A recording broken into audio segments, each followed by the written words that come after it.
immediate reaction is to yell. That's how I grew up. High volume. I'd come home with a flat tire on my bicycle. My father would be like, "What the fuck is this? I don't know. I didn't see the nail."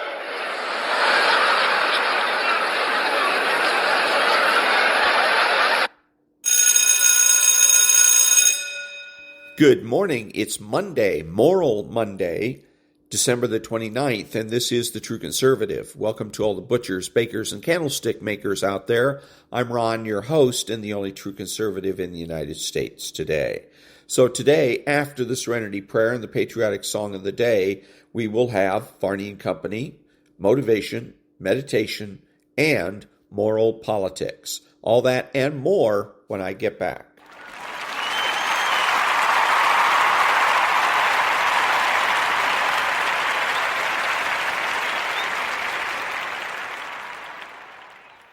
God, grant me the serenity to accept the things I should not change, the courage to change the things I should, and the wisdom to know the difference. Amen.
Thank you. Now, Varney and Company. Oh, Lou Bassany's guys, thank you so much. Thank you. Appreciate it.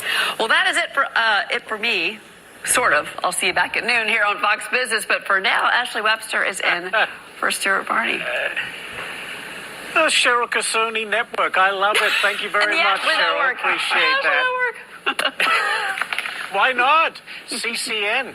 Not bad. Okay. Good morning, everyone. I'm Ashley Webster in for Stuart Varney on this Monday. President Trump met with Ukrainian President Zelensky at Mar-a-Lago, and Trump says Russia and Ukraine are, quote, closer than ever to peace. He even signaled openness to traveling to Ukraine to convince the country's parliament there to concede land to Russia. We'll get into that. Then later today, Israel's Netanyahu will also be visiting Trump at Mar-a-Lago with talks surrounding both Gaza and Iran. We'll get into that. To the markets, another shortened trading week ahead of the New Year's on Thursday. It's the last trading session week of the year, and there you have it. The Dow, the S&P, and the NASDAQ all slightly lower, but overall it's been a great year, no doubt. Take a look at the 10-year Treasury yield. That, too, is down ever so slightly at 4.12%. Meanwhile, taking a look at the 2-year yield, right around 3.47%, which is unchanged. Taking a look at Bitcoin, of course, at one point above 120,000, down slightly, 177 bucks at 87,000. What about gold? Been on a tear. Well, maybe a little steam coming out of it. It's down 127 bucks. Gold at 44.24 per troy ounce. Silver too, which has been right there with gold moving higher, down as well. 453 at 72.67. What about oil? Well, oil has been moving slightly higher, up $1.34 at right around $58 a barrel. And by the way, the price of for a gallon of regular gas across the country, not too shabby, $2.82. Some states are seeing below $2. All right, on the show today, new video reveals just how deep the Somali aid fraud has gone in Minnesota. One daycare received $4 million but had no children. Even their sign was misspelled. How could this happen? Senator Bernie Sanders, apparently not a fan of AI. He says the fear of artificial intelligence running the world is not quite so outrageous. A cautious Bernie. Meantime, more than 1.9 million illegal migrants have self-deported since Trump's inauguration. Plus, one Times Square hotel is offering New Year's Eve packages starting at, get ready for this, $120,000. That's Stu Varney money right there. It is Monday, December the 29th, 2025. And that was Varney and Company with Ashley Webster. Nonprofit news now. Back in a minute.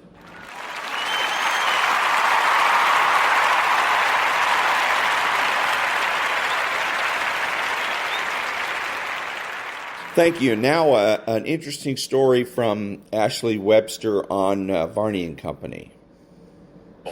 Now the FBI is expanding its investigation into the Minnesota fraud scandal. Over the weekend, independent journalist Nick Shirley attempted to get inside and get a look at the alleged fraud. Take a look at this. So this is Quality Learning Center. I meant to say Quality Learning Center. We've arrived to ABC Learning Center. All the windows are blacked out. I would like to check a child in the daycare. Why? Can I speak to a manager? I would like to see if I could bring little Joey, my son little Joey here. Is there paperwork or can I check out the daycare? You got $2.66 million this year in funding and $2.5 million last year. We're just wondering where the kids are. Hello, we'd like to ask where the money's going. Yeah, well, there you have it. Not good. Okay, so now the interesting part of this story is this guy, young man, he's breaking this story. It's now viral. He's getting tens of millions of views, et cetera, et cetera. And they describe him as an independent journalist. I don't know that he's really a journalist. I think he's just a concerned citizen that took a camera out in Minnesota and walked around and basically reported.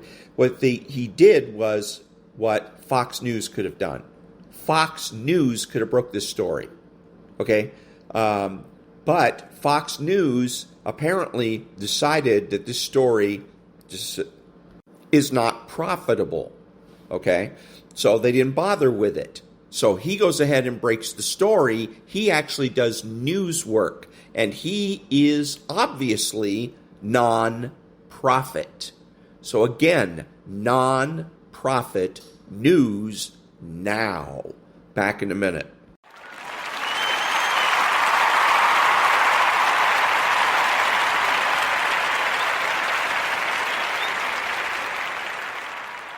Thank you. Now, again, Varney and Company and Karl Rove giving some advice. How stupid is he? Anyways, to Donald Trump. As we head into the new year. He needs to lower the expectations and over-deliver. Under-promise and over-deliver ought to be the goal of the next year. Okay, so there you go. There's a book called Under Promise, Over Deliver.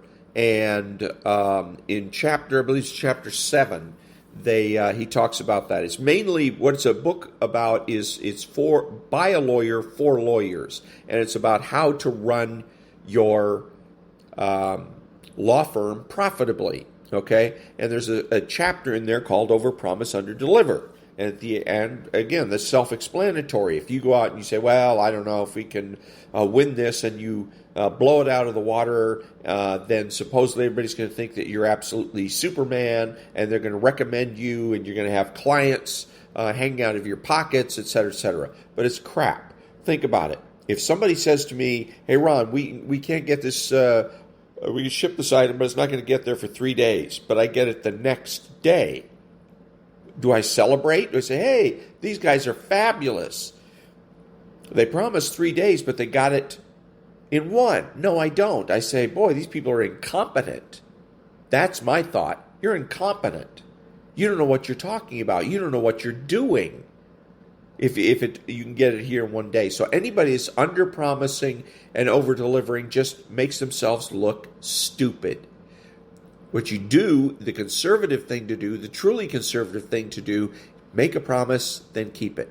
That's what Donald Trump does. He promises things, and he keeps his promises.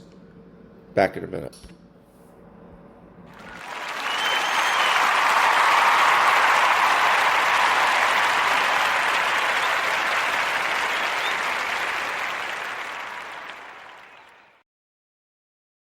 Thank you. Now, a little motivation.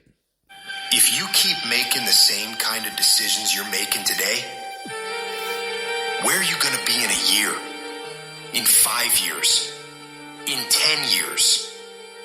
Are you going to be closer or further away from your goals? If you are not paying attention to what you're doing each day, if you're not fully aware of where you're putting your time, energy, and effort, you will be pulled off course and slide down the path of least resistance.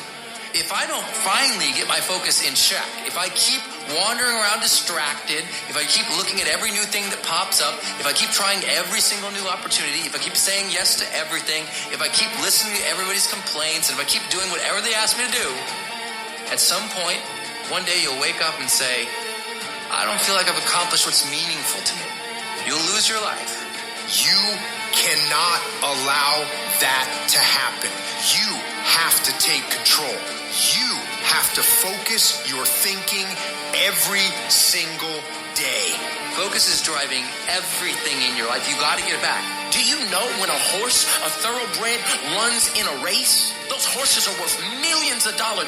They have a $15 piece of equipment that they put on their eyes to allow the peripheral vision to be cut off so that they can be concentrated on their lane and the finish line.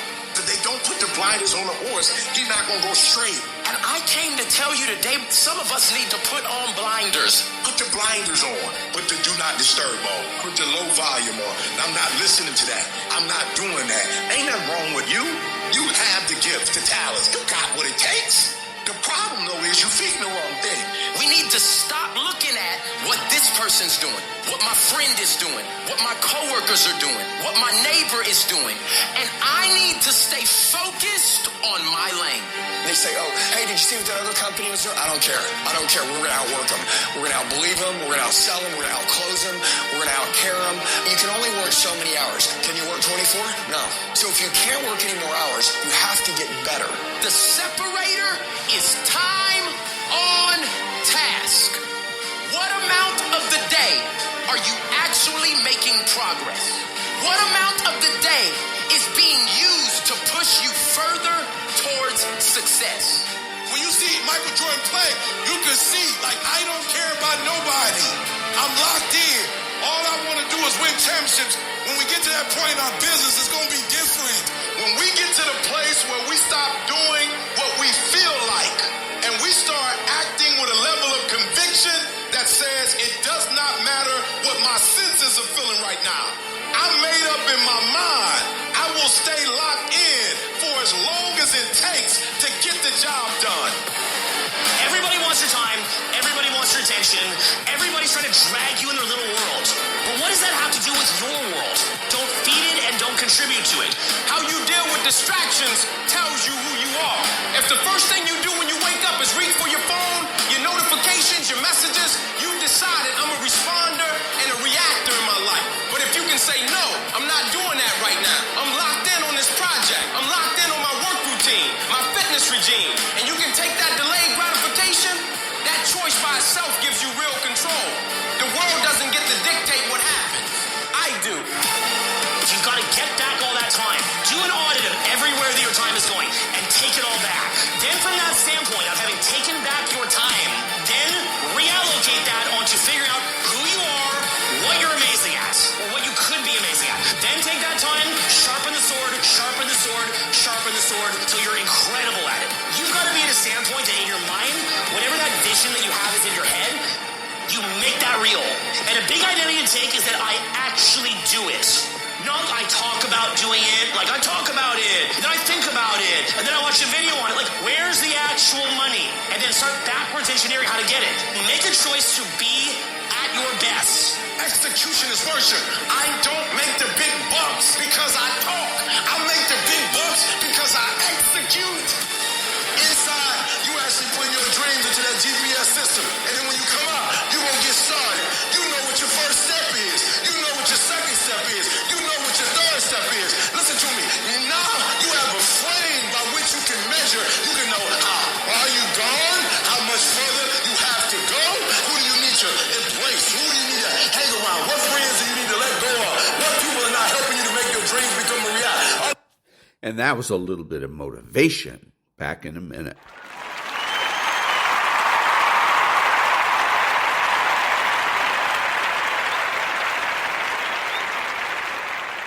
Thank you. Now a little meditation.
And that's a little bit of meditation. Back in a minute.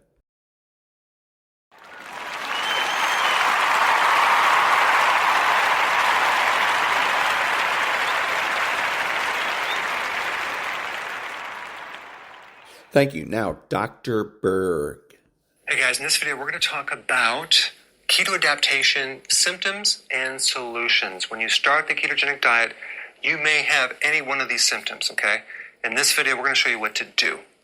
Okay, so muscle cramps, that's usually a low potassium situation, so you need to increase your potassium levels.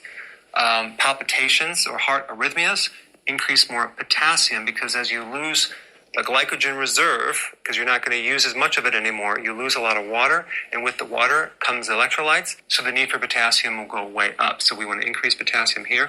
If you feel weak, that usually means you need more sodium. Sea salt would handle that.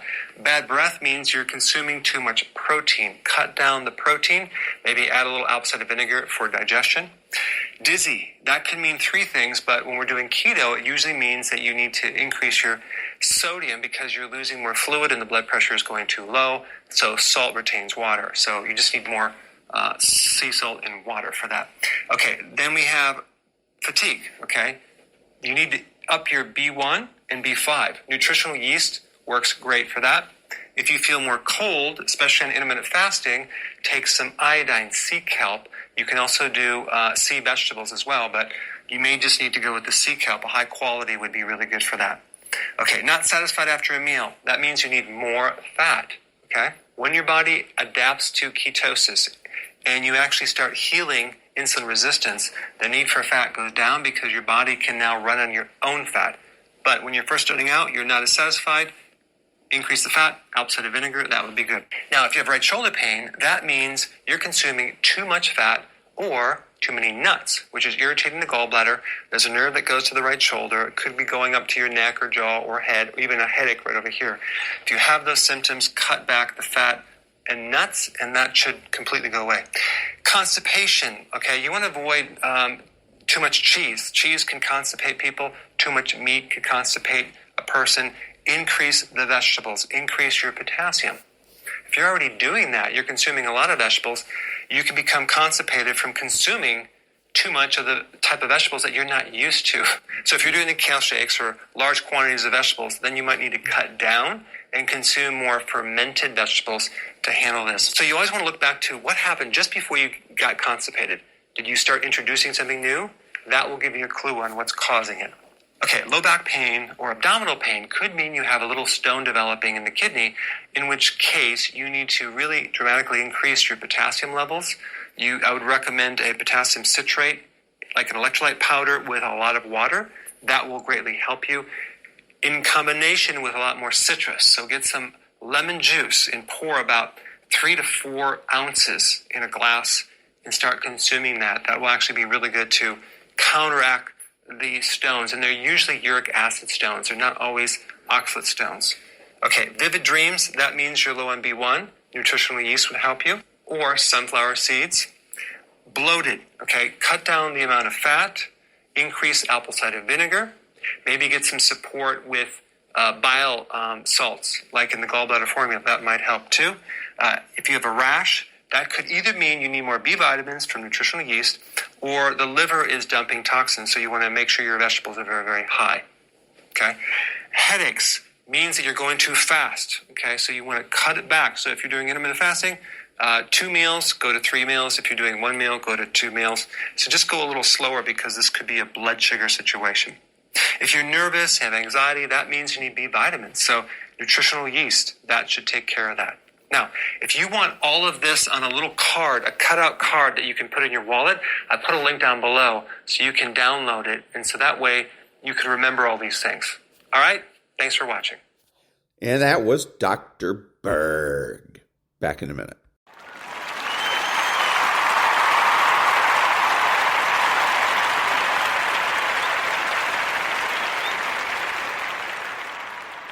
Thank you. Now, moral politics. Afterward, 2002.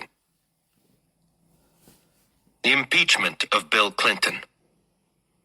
Events that would have been confusing before I wrote this book now make sense. Let's start with some questions about the Clinton impeachment. Why should the conservatives have seen the Monica Lewinsky affair as an occasion for impeachment? After all, wasn't it a private matter, not an affair of state? Why should they have argued as they did? Why did they keep talking about character and teaching children right from wrong? From the conservative perspective, the president's affair with Monica Lewinsky was the perfect rationale for an attempt at impeachment. It was an affront to strict father morality, marital infidelity, abuse of power, betrayal of trust, involvement with an immature younger woman his daughter's age, lies in public, an attempt to cover it up.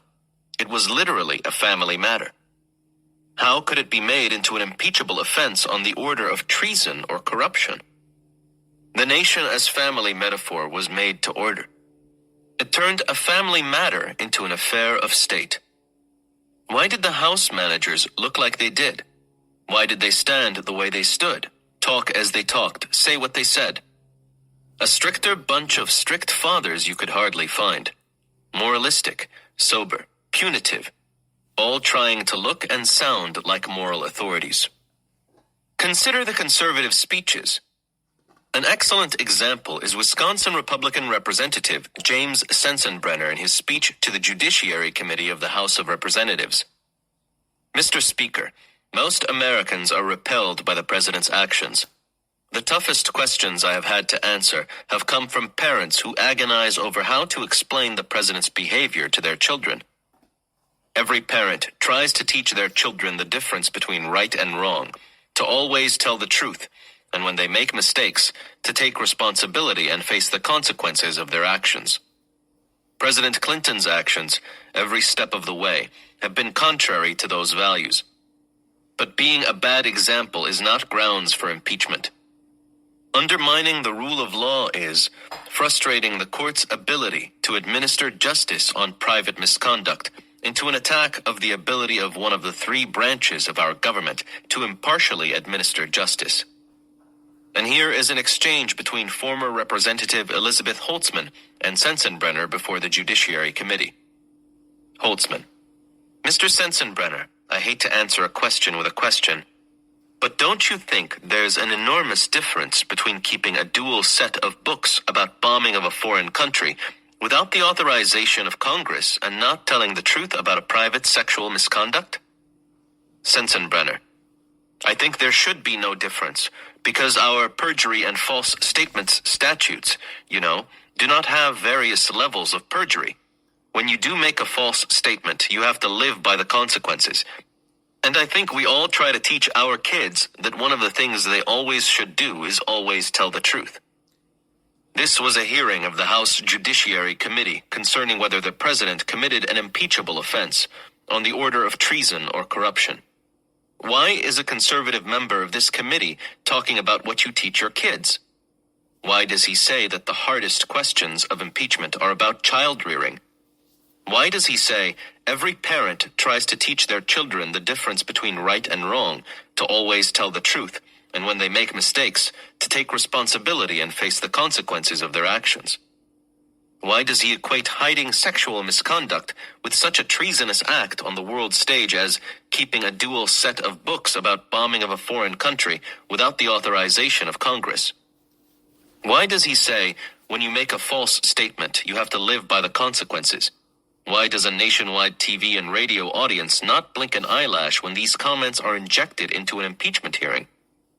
Why do the media pundits not even find a discussion of child rearing during an impeachment hearing worthy of note? In the light of this book, the answers are clear. Sensenbrenner is taking for granted the nation as family metaphor. He is laying out the strict father model of the family, which characterizes the conservative moral worldview. Conservatives are trying to get the public to frame the impeachment hearings from their family-based moral perspective. A metaphor is being set up. Members of Congress are the strict fathers, the moral authorities.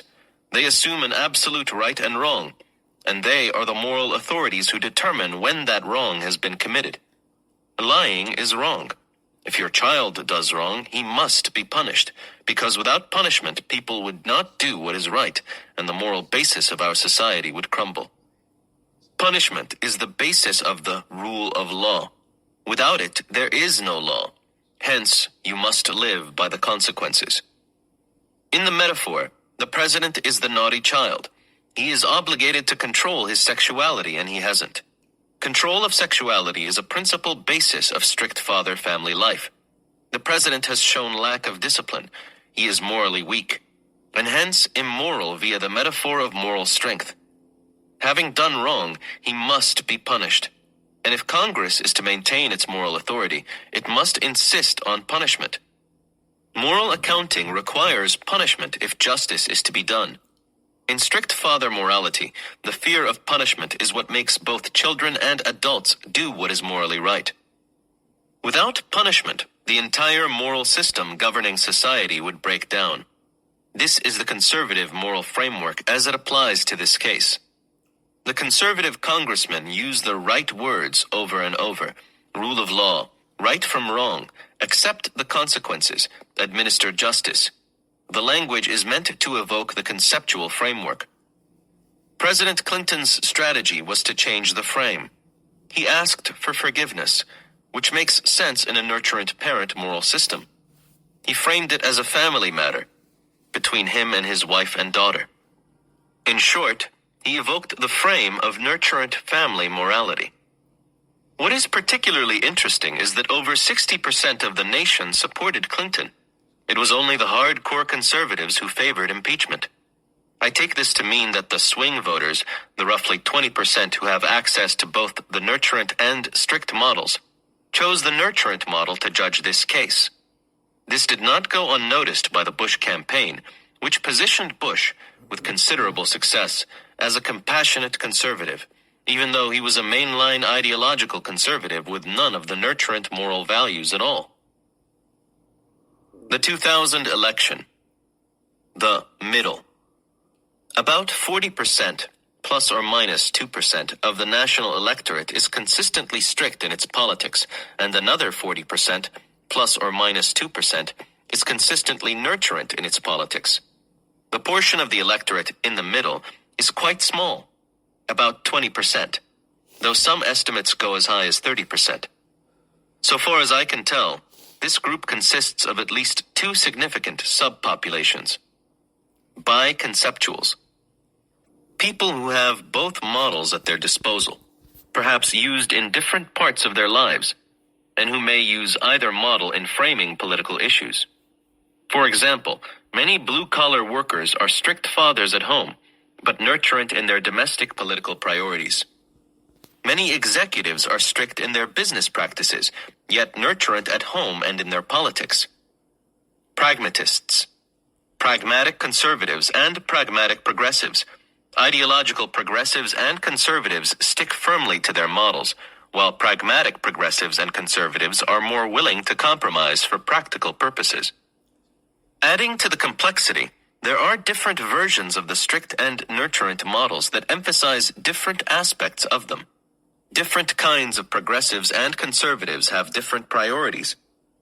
There are, for example, fiscal and social conservatives who place different priorities on different aspects of life.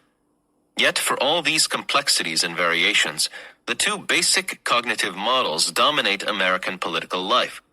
Each provides a relatively simple and, within its own terms, consistent organization for a huge range of political and social issues. Each arises from the central organizing institution of social life, the family. The so-called gender gap is really a nurturance gap. White males, on the whole, tend toward strict morality, while women, on the whole, tend toward nurturant morality. There is also a culture gap, with certain states overwhelmingly strict in their culture, especially in the South and in the Midwest to West region. Other states tend toward a nurturant morality. What is most important about the concept of the middle is that it is never neutral. Indeed, the very term middle is misleading.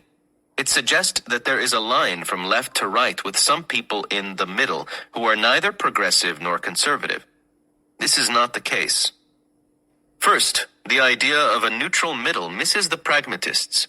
For example, there are pragmatic conservatives who think that tax cuts are fiscally irresponsible, or that a missile shield just won't work. There are also pragmatic progressives who recognize that parts of the former welfare system weren't working, or who acknowledge that the public school system has serious problems, but don't see vouchers as an answer. These people are no less conservative or progressive in their ideology than pure conservatives and progressives.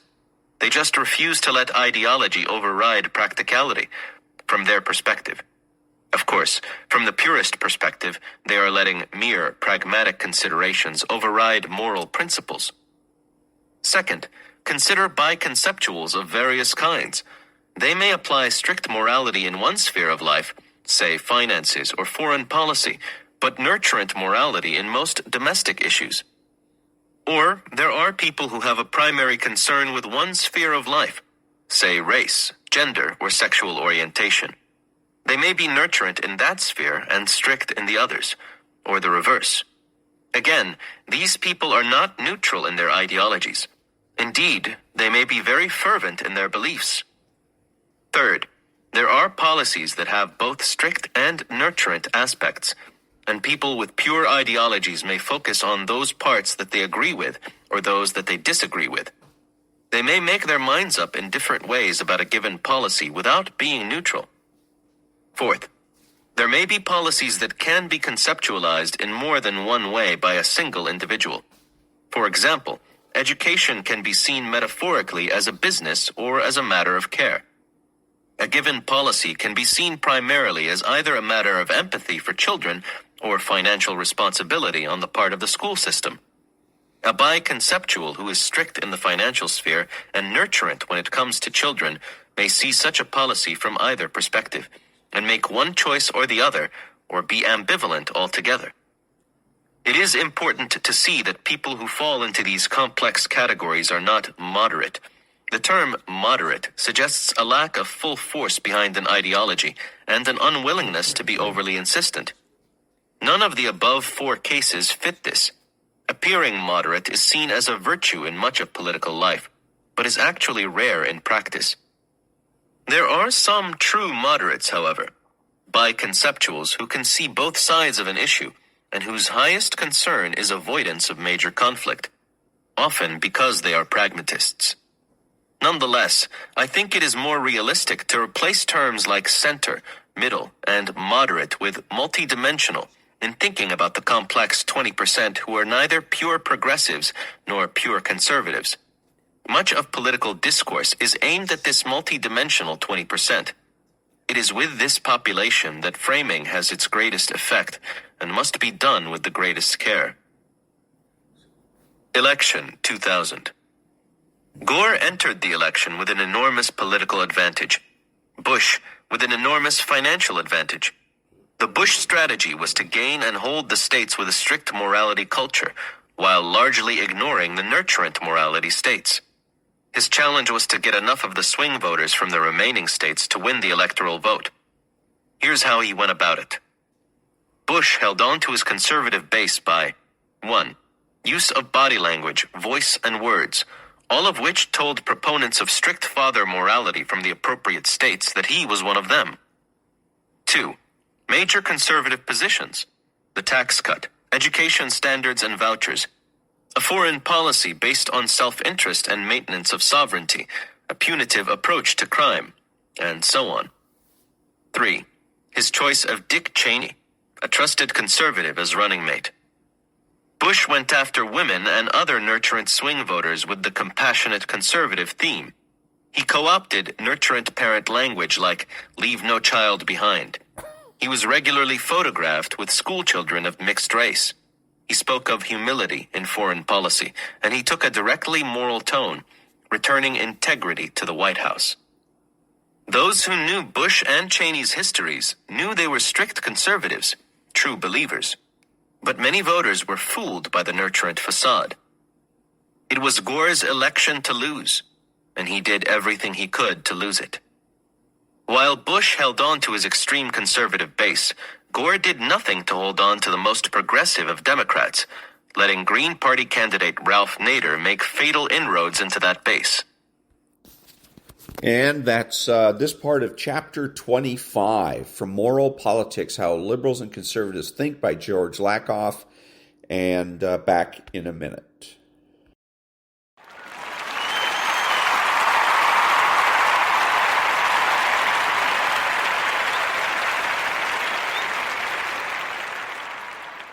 Thank you. This is Ron, your host, the only true conservative in the United States today, bidding adios to all the butchers, bakers, and candlestick makers out there, and reminding you that you're not neutral and that the government has no rights.